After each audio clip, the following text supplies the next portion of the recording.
Gearing up for some big changes in the weather later today. Yesterday, ahead of an approaching storm, pretty mild. It was 78 in St. George.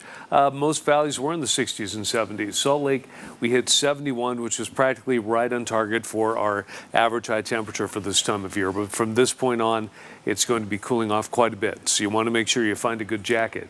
This morning, we've got a temperature of 52 in Salt Lake. It's 42 in Evanston, 60 in Cedar City, 66 in St. George. Not bad when you head out the door, but that's the warm up before the storm. We'll get some wind out of the south, initially keeping temperatures mild, but we've already got some showers going in the far south and the far north. Best chance of the thunderstorms that develop today will be over the northern half of the state, and the green here, the darker green, indicates some of this could become fairly strong with not only some heavy rain but also some gusty winds, so that could be an impact a little bit later on.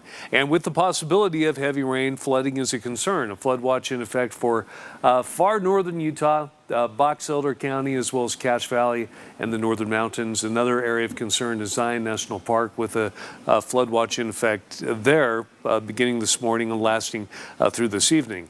And even though that's where the flash flood potential is the highest, it is a possibility at a lot of the national parks and recreation areas today as we get that widespread precipitation going.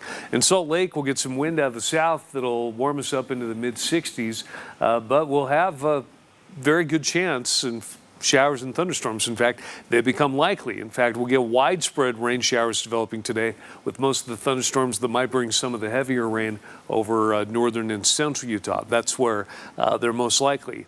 And temperatures will be dropping. In fact, some of the coldest air moves in later tonight. In the far south, it won't feel that much different. In St. George, you'll still hover near 70 tomorrow. You'll dry out at the end of the weekend and on Columbus Day, but then by next Tuesday, a colder storm moves in. Temperature by then will be dropping down into the mid-50s. And for northern Utah, we'll be in the mid-50s tomorrow. We'll also get some snow in the mountains, mainly above 8,000 feet, but could impact some of the higher passes up in the Uintas.